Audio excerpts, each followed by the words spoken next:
All right. This is another thing you got to master. So many people fear rejection more than probably any other social experience. And so the reason why I got this slide here is because a lot of people base their decisions upon rejection. Okay, if I say this, what would people think about me? If I do this, what would people think about me? If I don't accomplish this, what would people think about me? And so this is the thing about rejection. If you fear rejection, you automatically fear people. Because people are the ones that can bring you rejection. And so you want to be figuring out, why do I have such a fear of rejection? And what can I do to enhance my ability to absorb rejection? One of the first things you got to realize is rejection is going to happen. No matter what. People ain't going to like you. I tell my son, he's 23. He's 22, my bad. I tell him, I call it the 50-50 rule. I say, if you walk in a room with 10 people, there's going to be 5 that kind of rock with you, they cool with you, they good with you, and there's another 5 that ain't really going to mess with you like that. You just got to accept it. So in other words, I'm saying you have to expect rejection. Because if you expect rejection, you're less likely to fear it. If I'm a running back playing football, and I really think I'm not going to get tackled, or if I really think that getting tackled is going to end my career, I'm going to run way different from the guy that's ready to be tackled. I'm going to run defensive. The guy that knows he's going to be tackled, he's going to run defensively, and he's less likely to get hurt because he knows what it is. And he also knows that when I get tackled, I'm going to get back up. Sometimes we feel like if I get rejected, my life would be over.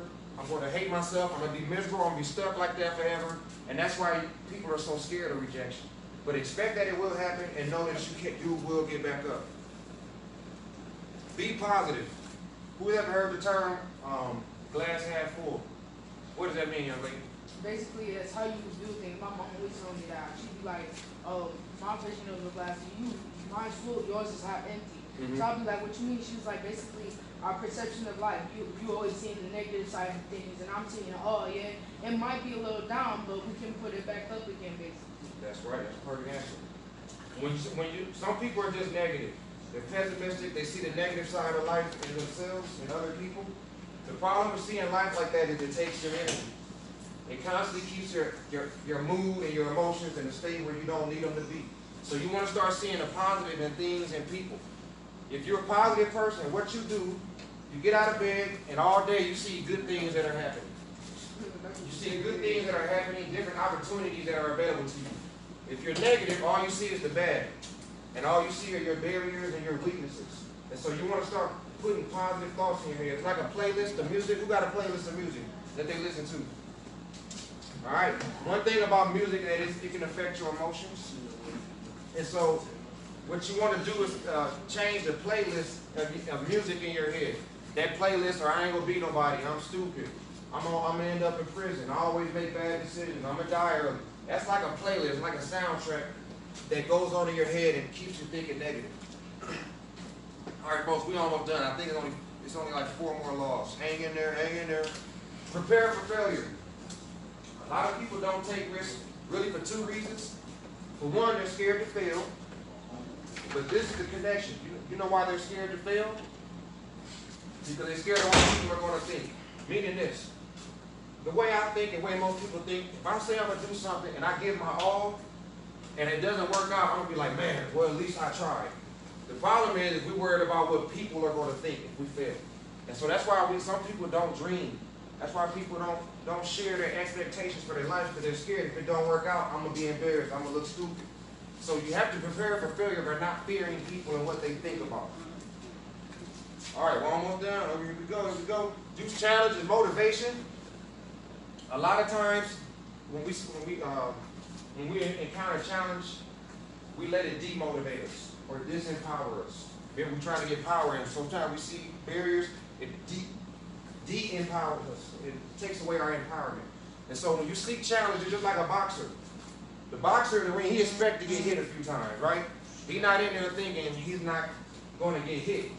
But what does that? What is the fact that he knows he's going to get hit? What does that do to him? Motivates It motivates him. Yeah, he get a little more alert. He get quicker. He gets stronger. He moves faster. Because that challenge is motivation. It's like, look, I'm gonna get around this no matter what it takes. And that's how you have to see your life challenges. Find a way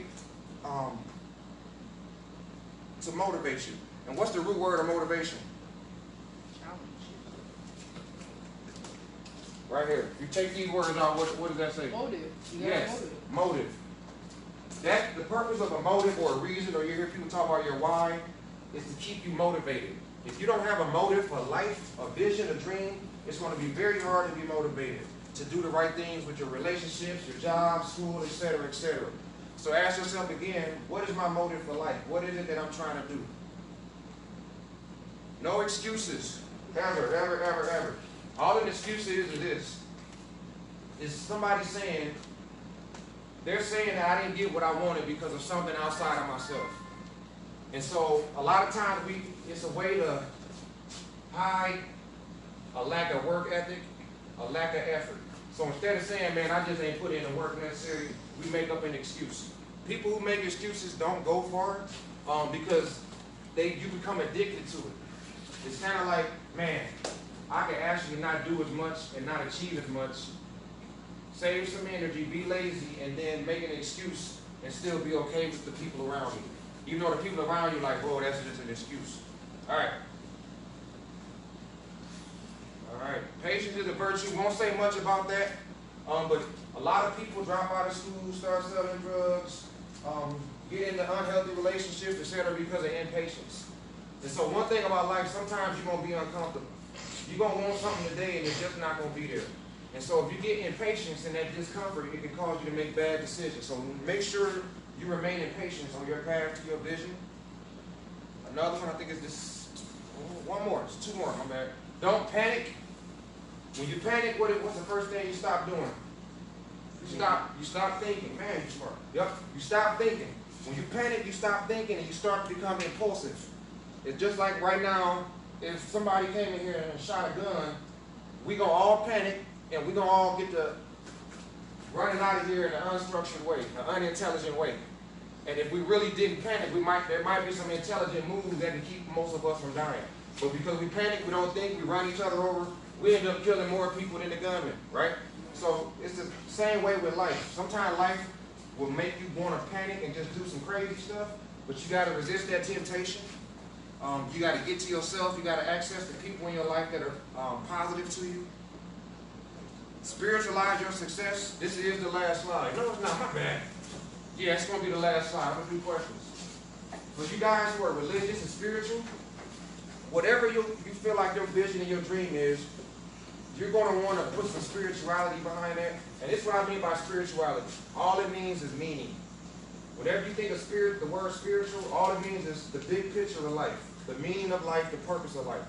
And so you need to convince yourself that your purpose and your vision is the meaning for your life. And use that as gas, as motivation, as energy, emotion, etc., etc. Now, I'm done talking. And I'm not going to leave until I get about 4 questions. Yes? What motivates you to do what you need to do? Well, so, this, I tell you right, that's very easy. So I told you guys I never really saw my dad. Believe it or not, I didn't really miss him. That didn't really frustrate me. What frustrated me was poverty. That's the only time I thought about him. When my mom was like, we got to move again. When my mom was like, we need to, the lights ain't on and we got to get them turned on. That's when I would think about my dad. I would be like, man, if he was here, we wouldn't be this poor. So long story short, what motivated me was poverty. I didn't want to be poor. I didn't want to be in a homeless shelter. We was in a homeless shelter several times growing up. I didn't want my kids going through that. So that's what motivated me. How old are you? Good question. 43. Huh? 43. Yeah, I'm old school. I could be your dad. Yes, ma'am. The first 4 laws.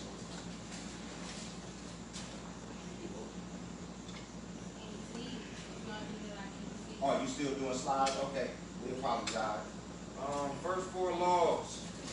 I know the first one was have a dream or a vision, right? You got that one? Young lady?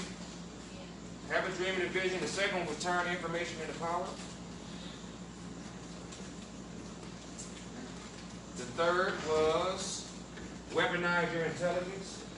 What's the purpose of a weapon, real quick? It's to take and protect. If you got a gun, either one, you're trying to take something, or you're trying to protect something. And that's the purpose of your intelligence, to take what you need and then protect what you've already accumulated. And you have to be intelligent, again, solve problems to be in that space. The fourth one was, I didn't spend much time on that, but put the puzzle together and then try to see the big picture of yourself and your life and your reality. And then you got the rest. All right, good job, young lady. Did you reach your goal?